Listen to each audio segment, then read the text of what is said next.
दोस्तों quadratic equation का ये कंटिन्यूअस लेक्चर ले रहे हैं हम। और आज के लेक्चर में हम पढ़ने वाले हैं क्वाड्रेटिक एक्सप्रेशन के बारे में और उसके ग्राफ के बारे में। ठीक है, पिछले क्लास में हम देखे थे डिस्क्रिमिनेंट के बारे में, रूट्स निकालने के बारे में, है ना, नेचर ऑफ रूट्स की भी हम बात कर चुके हैं, उसके बेस पे हम काफ़ी क्वेश्चंस भी देख चुके हैं। तो आज के क्लास में हम स्पेशली ग्राफ के बारे में डिस्कस करेंगे, इसके मैक्सिमम वैल्यू के बारे में डिस्कस करेंगे और इसके मिनिमम वैल्यू के बारे में भी हम डिस्कशन करने वाले हैं।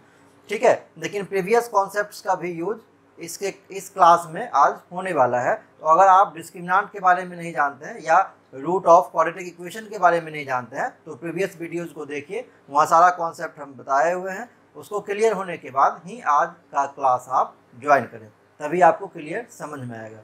ठीक है, चलिए आज का लेक्चर हम स्टार्ट करते हैं।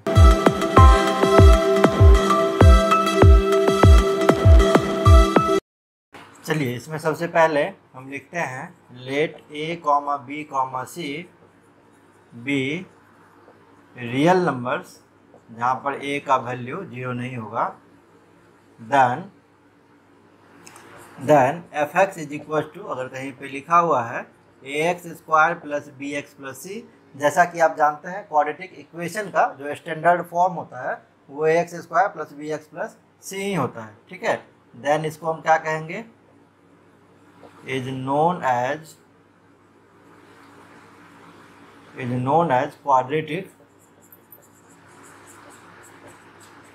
एक्सप्रेशन। ठीक है, इसका शेप कैसे बनेगा, ग्राफ की हम बात करेंगे तो the shape of fx is a parabola having vertex at -b/2a और -d/4a where d is equal to b square minus 4ac। और इसको क्या कहते हैं, इसको हम लोग पिछले क्लास में पढ़ चुके थे, इज नोन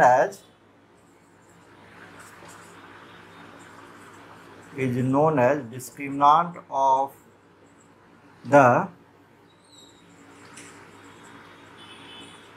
क्वाड्रेटिक एक्सप्रेशन।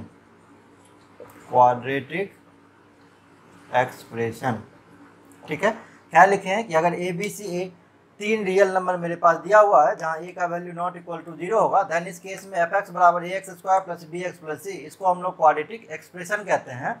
और आप पाराबोला के बारे में पढ़े होंगे, इसका इक्वेशन होता है y square equal to plus minus 4ax और x square equal to plus minus 4ay, ये इक्वेशन होता है।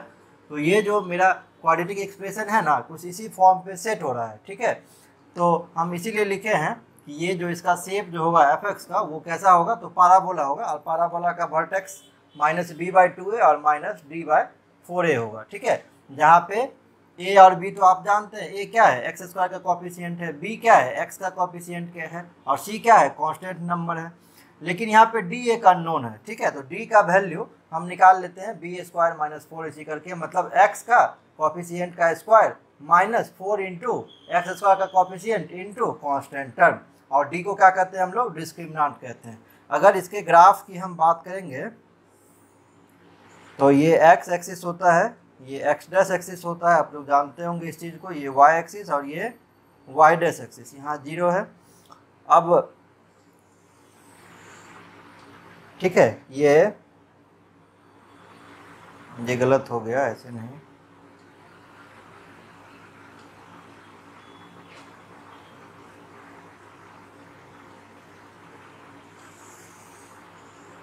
ये ऐसा कोई ग्राफ होगा, ये जो पॉइंट होगा ना आपका, ये पॉइंट होगा, तो ये पॉइंट का वैल्यू कितना होता है, -b/2a और -d/4a, और ये क्या होगा, मैक्सिमम पॉइंट होगा इस पाराबोला का। ठीक है, दूसरा क्या होगा, एक्चुअली दो कंडीशन होता है यहाँ पे, तो दो ग्राफ खींचना होगा, ये x है, ये x डैश है, ये y है और ये y डैश है। ठीक है, और ये बीच में आपका 0 है, ये जो कटिंग पॉइंट है ना, ये आपका अल्फा कॉमा 0 होगा, और x एक्सिस पे y कोऑर्डिनेट 0 होता है, इसीलिए हम 0 ले लिए हैं। और यहाँ पे क्या हो जाएगा, बीटा कॉमा 0 होगा। अल्फा बीटा क्या है, तो इस क्वाड्रेटिक इक्वेशन का रूट है। ये हम कब लेंगे, जब a का वैल्यू 0 से बड़ा होगा तब। ए का वैल्यू 0 कहने का मतलब 0 से बड़ा, एक्स स्क्वायर का जो कॉफिशिएंट है अगर 0 से बड़ा होगा देन पैराबोला ओपनिंग अपवर्ड्स होगा, और अगर ए का वैल्यू 0 से छोटा होगा देन जो पैराबोला होगा आपका वो डाउनवर्ड पैराबोला होगा, नीचे की तरफ वो खुलेगा मुँह, और इसका मैक्सिमम पॉइंट जो होगा वो आपका ये होगा जिसका वैल्यू कितना होगा, फिर अगेन वही -b/2a और -b/4a के इक्वल होगा। ये कटिंग पॉइंट कितना हो जाएगा, alpha comma beta, alpha comma 0, और ये कटिंग पॉइंट कितना हो जाएगा, बीटा कॉमा 0। आप कहिएगा कि सर ये x निगेटिव में जा रहा है, ठीक है, तो आप माइनस अल्फा लिखिए, बट यहाँ पे अल्फा लिखे वो निगेटिव ही आपका निकलेगा जब आप निकालेंगे तो, ठीक है, इसीलिए माइनस अल्फा नहीं लिखे हैं, और ये बीटा कॉमा 0 हो गया। ये दो केसेस हैं, इतना आप नोट कर लीजिए। अब दो कंडीशन हम आपको बताएंगे कि जब a का वैल्यू 0 से बड़ा होगा तो इस एक्सप्रेशन का वैल्यू क्या होगा, मिनिमम वैल्यू क्या होगा, मैक्सिमम वैल्यू क्या होगा, या a 0 से छोटा होगा तो इसके लिए मिनिमम और मैक्सिमम वैल्यू आपका क्या होगा, ये हम आपको बताएंगे। सबसे पहले आप इसको नोट कर लीजिए। इसमें पहला जो कंडीशन है वो है फॉर a ग्रेटर देन 0 के लिए। इसमें क्या होगा, तो इसमें हम लिखते हैं the curve y is equals to ax square plus bx plus c is a parabola opening upwards, upwards मतलब ऊपर की तरफ पैराबोला खुल रहा था, आप ग्राफ देख रहे थे पीछे, ठीक है, अपवर्ड्स सच दैट, और इस केस में y मिनिमम का जो वैल्यू होगा वो कितना हो जाएगा, -d/4a, कहाँ पे होगा, तो x बराबर -b/2a पर। ये आप बस याद रखिएगा, ठीक है। अगर a 0 से बड़ा होगा, आप एक्स स्क्वायर का कोफिशिएंट देख लीजिएगा, अगर 0 से बड़ा है तो उस केस में कहिएगा कि मिनिमम वैल्यू कितना होगा, -d/4a पर होगा, x के किस पॉइंट पर, तो -b/2a पर। एंड अगर आपसे पूछेगा कि y मैक्सिमम क्या होगा, तो y maximum tends to infinity होगा, क्योंकि ऊपर की तरफ खुल रहा है तो ऊपर कहाँ तक जा रहा है, अनडिफाइंड जा रहा है, इन्फिनाइट तक जा रहा है, और नीचे कहाँ तक जा रहा है, तो नीचे आपका इसी पॉइंट तक जा रहा है। x का वैल्यू ये है तो y का वैल्यू आप ये निकाल दीजिएगा, तो वो आपका मिनिमम वैल्यू हो जाएगा, क्लियर। इसी तरीके से फॉर a लेस देन 0 के लिए हम कह सकते हैं, तो ये क्या होगा, इसमें हम लिख सकते हैं the curve y is equals to ax square plus bx plus c is a parabola opening downwards, नीचे की तरफ खुलता है, downwards such that, इसमें आपका क्या होगा, जस्ट इसका रिवर्स हो जाएगा, तो उसमें मिनिमम निकल रहा था, इसमें y मैक्सिमम कहाँ पे होगा, तो वही पॉइंट है -d/4a एट x बराबर -b/2a, एंड y मिनिमम कहाँ तक होगा, तो ये टेंड्स टू इन्फिनिटी होगा। क्यों, क्योंकि नीचे की तरफ पैराबोला आप देख रहे थे नीचे की तरफ खुल रहा था, तो ये पॉइंट जो होगा यही एक्सट्रीम पॉइंट होगा, है ना, मैक्सिमम पॉइंट। तो ये पॉइंट क्या था आपका, तो -d/4a और x का वैल्यू -b/2a पर। अच्छा, मिनिमम वैल्यू क्या होगा, तो नीचे इन्फिनाइट की तरफ जा रहा है तो मिनिमम वैल्यू क्या हो जाएगा, -इन्फिनिटी हो जाएगा ये, ठीक है। आप इसको नोट कर लीजिए, इसके बेस पे हम 3-4 क्वेश्चन आपको बता देते हैं, तब ये टॉपिक आपका क्लियर हो जाएगा। पहला क्वेश्चन दिया हुआ है a और b का वैल्यू नॉट इक्वल टू 0 है, ये रूट है इस इक्वेशन का। तो हम पढ़े हैं क्या कि अगर मेरे पास एक कोई क्वाड्रेटिक इक्वेशन दिया हुआ है ax square plus bx plus c, उसका रूट अगर अल्फा और बीटा है तो अल्फा प्लस बीटा का वैल्यू -b/a और अल्फा इंटू बीटा का वैल्यू c/a, हम ये पढ़ चुके हैं। तो इस क्वाड्रेटिक इक्वेशन का रूट क्या दे रखा है, a एंड b, तो a प्लस b बराबर कितना होगा, -b/a, b मतलब x का कॉफिशिएंट कितना है, a है, तो -a/1 हो जाएगा, that is a plus b का वैल्यू कितना हो गया, -a, इसको इक्वेशन नंबर 1 मान लीजिए। एंड प्रोडक्ट ऑफ रूट्स, ये c/a होता है, c मतलब कॉन्स्टेंट टर्म, तो b/1 b हो जाएगा ये। तो ए बी, इसको आप इधर ले आइए b को, तो इधर पॉजिटिव साइन इधर आएगा तो निगेटिव हो जाएगा, इज इक्वल टू 0, दोनों में b कॉमन है, a - 1 इक्वल टू 0। तो यहाँ से अब दो बात होगा, क्या होगा, पहला b इक्वल टू 0, लेकिन क्वेश्चन में आप देखिए क्या दे रखा है, b not equal to 0, b 0 के इक्वल नहीं है, तो आप इसको तो ले ही नहीं सकते हैं। सेकेंड को इक्वल करेंगे तो a - 1 बराबर 0, तो a का वैल्यू कितना हो जाएगा, 1 हो जाएगा। अब इसे हम इसके बाद लिखते हैं putting value of A in equation 1 में आप पुट कर दीजिए ए का वैल्यू, ठीक है। तो कितना हो जाएगा 1 + b = -1। अब अगर b का आप वैल्यू निकालेंगे तो कितना हो जाएगा, ये -2 हो जाएगा। a का भी वैल्यू आ गया, b का भी वैल्यू आ गया मेरे पास। अब ये क्वाड्रेटिक इक्वेशन जो दिया हुआ है ये कितना है, देखिए आप x² + ax + b = 0। तो अगर हम इसमें वैल्यू a और b का पुट कर देंगे तो x² + a का वैल्यू 1 है तो +x हो जाएगा, और b का वैल्यू कितना है -2 = 0 हो जाएगा, है ना। अब आप देखिए दो कंडीशन हम आपको बताए हुए थे, है ना। पहला a 0 से बड़े के लिए, दूसरा कंडीशन बताए थे अगर a 0 से छोटा होगा तब क्या होगा। यहाँ आप देखिए x² का कोफिशिएंट कितना है, 1 है। 1 मतलब कितना, 0 से बड़ा। तो सिंस y 0 से बड़ा है तो क्या निकलेगा आपका, मिनिमम या मैक्सिमम। पैराबोला कैसे ओपन होगा, ओपनिंग अपवर्ड्स, ऊपर की तरफ खुलेगा, और जब ऊपर की तरफ खुलेगा तो क्या हम बताए थे, y मिनिमम वैल्यू निकलेगा। y मिनिमम कहाँ पे होगा आपका, तो -d/4a, ठीक है, -d/4a इस पे निकलेगा आपका। तो -d मतलब कितना, b² - 4ac अपॉन 4a, तो ये 4a हो गया।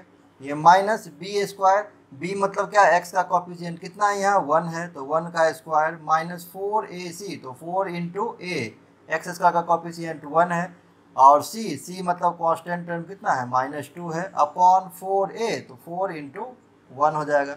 ये कुल मिला के कितना हो गया आपका, 4 × 2 = 8 प्लस हो जाएगा ये, है ना। तो 8 + 1 9, तो -9 अपॉन 4 × 1 = 4, तो -9/4 आपका ये, है ना, आ जाएगा y मिनिमम का वैल्यू। अब पूछ क्या रहा है, then the least value of x² + ax + b, मतलब जो इक्वेशन दिया हुआ उसका लीस्ट वैल्यू कितना होगा।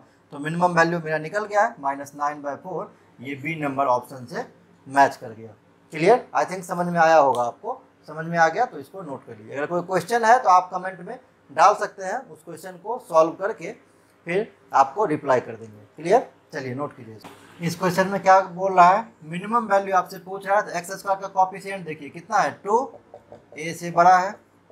तो y मिनिमम हम क्या बताए हैं, अभी पिछला क्वेश्चन में भी हम यूज कर रहे थे -d/4a, और d का वैल्यू कितना होता है, तो b² - 4ac अपॉन 4a है, तो 4a हो जाएगा, ठीक है। अब निकालिए आप y मिनिमम इस इक्वेशन के लिए। b का वैल्यू कितना है 1 है, a का वैल्यू कितना है 2 है, और c का वैल्यू कितना है कांस्टेंट टर्म, तो -1 है। पुटिंग कर दीजिए यहाँ -b², तो 1 का स्क्वायर 1 हो जाएगा आपका, -4ac, तो 4 × 2 × -1 अपॉन 4a, तो 4a का वैल्यू आपका 2, कितना हो जाएगा ये -1 प्लस, है ना, माइनस प्लस हो जाएगा ये, 4 × 2 = 8 अपॉन 4 × 2 = 8, कितना हो गया -9/8। -9/8 डायरेक्ट सी नंबर है, कोई करना है नहीं कुछ, काफ़ी आसान सा क्वेश्चन है। आई थिंक इसको भी आप नोट कर लीजिए, समझ में आपको आया होगा ये। इस क्वेश्चन में दिया हुआ है the integer k for which the inequality इतना greater than 0 is valid for any x is, ठीक है, x belongs to real number, ये दिया हुआ है। क्वेश्चन में अधूरा लिखा हुआ था, इसको हम कंप्लीट कर दिए। सबसे पहले आप क्या कीजिए, इसको fx मान लीजिए। fx मान लिए इसको x² - 2 × 4k - 1 × x plus 15k² - 2k - 7 greater than 0। Clear. अब क्वेश्चन में क्या दिया हुआ है, क्वेश्चन में लिखा हुआ है fx ग्रेटर देन 0, ये दिया हुआ है टोटल, इसको हम fx माने हैं, ये 0 से बढ़ा दिया, आप यहाँ पे हटा दीजिए, है ना, 0 से बढ़ा दिया। और देन क्या कंक्लूजन निकलेगा, अगर 0 से बढ़ा दिया हुआ है और आगे भी लिखा हुआ किसके लिए, for all x belongs to real number के लिए, x के सारे रियल नंबर के लिए इस फंक्शन का वैल्यू 0 से बढ़ा दिया हुआ है। तो आप याद रखिएगा, जब किसी भी फंक्शन का वैल्यू 0 से बढ़ा दिया हुआ है x के सारे रियल नंबर के लिए, तो इस केस में डिस्क्रिमिनेंट का जो वैल्यू होता है वो लेस देन 0 होता है, ठीक है, लेस देन 0, ये आप याद रखिएगा, बस आपका क्वेश्चन बन गया। अब डिस्क्रिमिनेंट का वैल्यू लेस देन 0 तो क्या होता है, b² - 4ac, b के जगह पर कितना है, तो -2 × 4k + 1 स्क्वायर कर दीजिए आप, तो 2 × 2 = 4 हो जाएगा, और ये हो जाएगा 4k - 1 का स्क्वायर, -4ac, a का वैल्यू कितना है यहाँ 1 है, और c का वैल्यू कितना है 15k² माइनस 2k माइनस 7, ये लेस देन 0 हो जाएगा। और ये आपका हो जाएगा 4 तो कॉमन है ना, 4 कॉमन निकाल लीजिए, दोनों में 4 कॉमन है, आप उस साइड भेज देंगे 0/4 0 हो जाएगा।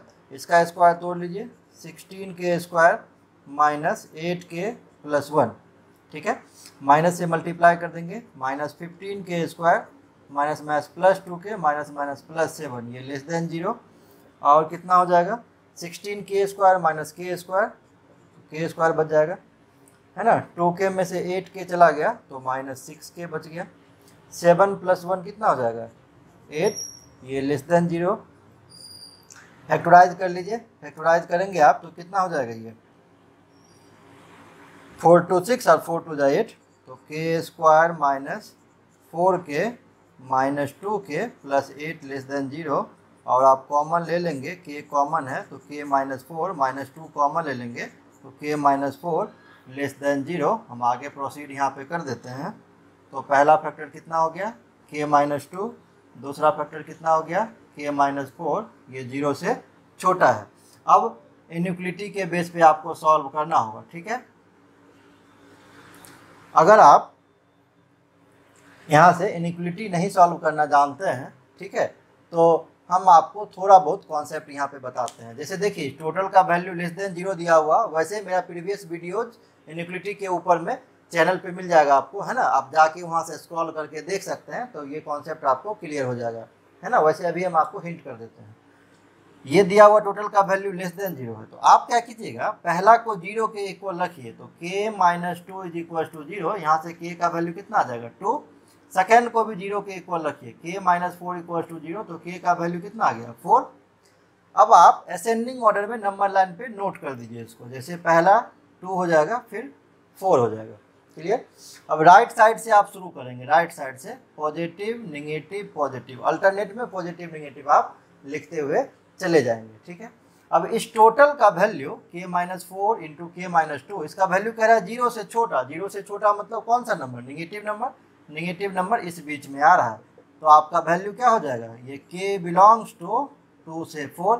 आप कहिएगा सर ओपन इंटरवल क्यों डाले हैं, तो यहाँ पे इक्वल एग्जिस्ट नहीं कर रहा था, अगर इक्वल एग्जिस्ट करता तो हम यहाँ पे क्या करते क्लोज इंटरवल डाल देते। अब आप क्वेश्चन पढ़िए, the integer k for which the inequality इतना is valid for any x belongs to real number is. अब ये तो हम इंटरवल निकाल दिए, लेकिन इसमें एक नंबर पूछ रहा है, तो 2 से 4 के बीच में अगर हम ओपन इंटरवल लिख दे 2 से 4 के बीच में, तो इसका मतलब है सिर्फ इसके बीच का वैल्यू होगा, 2 और 4 नहीं होगा।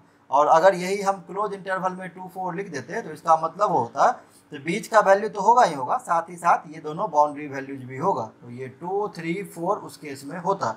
लेकिन अभी के केस में ओपन इंटरवल में 2 4 है, तो आंसर कितना हो जाएगा ओनली 3 आपका ऑप्शन नंबर बी है, ठीक है। ये क्वेश्चन अच्छा क्वेश्चन है, आप इसको नोट कर लीजिए, आई थिंक आपको समझ में आया होगा ये। नेक्स्ट क्वेश्चन दिया हुआ है, for all x² plus 2ax plus 10 minus 3a greater than 0। अब क्वाड्रेटिक इक्वेशन का वैल्यू ग्रेटर देन 0 है ना, x के रियल वैल्यूज के लिए, देन हम क्या बताए हैं कि डिस्क्रिमिनेंट जो होगा वो 0 से छोटा होगा। इस बात को अभी पिछले क्वेश्चन में हम यूज किए थे। तो d का वैल्यू कितना होता है b² माइनस 4ac, b की जगह पर कितना है यहाँ 2a है, तो ये कितना हो जाएगा 4a², b² हो गया, माइनस 4ac, तो 4 इंटू 10 माइनस 3 हो जाएगा, a का वैल्यू 1 है यहाँ पे, ये लेस देन 0। 4 कॉमन है, आप निकाल दीजिए कॉमन, तो कितना हो जाएगा a² plus 3a minus 10 less than 0। अब इसको फैक्टराइज कर दीजिए आप, तो कितना हो जाएगा ये a² plus 5a minus 2a minus 10, 0 से छोटा, a कॉमन है तो a प्लस 5 माइनस 2 कॉमन निकाल लीजिए, a plus 5 less than 0। I think आपको फैक्टराइज आ रहा होगा, अगर फैक्टराइज नहीं आता है तो आप सबसे पहले सीखिए उसको, ठीक है। ऐसे बोलिए अक्सर आप डायरेक्ट बता दिए, तो अगर छोटा छोटा चीज़ हम बताने लग जाएंगे तो काफ़ी टाइम लग जाएगा, ठीक है। तो आप ये छोटी छोटी बातें खुद ही सीख के रखिए, है ना। अगर फैक्टराइजेशन नहीं आता है तो सबसे पहले आप देखिए, बहुत सारे वीडियोज आपको मिल जाएंगे यूट्यूब के ऊपर में, है ना। 5 6 क्लास में, ये 7 क्लास में पढ़ाया जाता है फैक्टराइजेशन, ये आपको आना ही चाहिए, ये हम मान के चल रहे हैं। अगर नहीं आ रहा है आपको, सबसे पहले आप फैक्टराइजेशन सीखें, ये मेरी सलाह है आपको, ठीक है। चलिए देखिए, इधर इन्फिनिटी इधर माइनस इन्फिनिटी। जब पहला फैक्टर को 0 के इक्वल करेंगे a-2 को, तो a का वैल्यू कितना आ जाएगा +2। सेकेंड फैक्टर को 0 के इक्वल करेंगे तो a का वैल्यू कितना आ जाएगा -5। पहले छोटा नंबर उसके बाद बड़ा नंबर, ऐसे लिखते हैं। राइट साइड से शुरू कीजिए, पॉजिटिव नेगेटिव पॉजिटिव। क्लियर। ये क्या कह रहा है, इस टोटल का वैल्यू 0 से छोटा है। 0 से छोटा मतलब कैसा नंबर, नेगेटिव नंबर, और नेगेटिव नंबर इस दोनों के बीच में है। आप इसको सेलेक्ट कर लीजिए। देयरफॉर a बिलोंग्स टू कहाँ से कहाँ तक, -5 से लेकर 2 तक। यहाँ इक्वल एग्जिस्ट नहीं कर रहा है, इसीलिए ओपन इंटरवल हो जाएगा, है ना। ऐसा आप देखिए कौन से ऑप्शन में लिखा हुआ है। ये कह रहा है a का वैल्यू -5 से छोटा, ये गलत हो गया।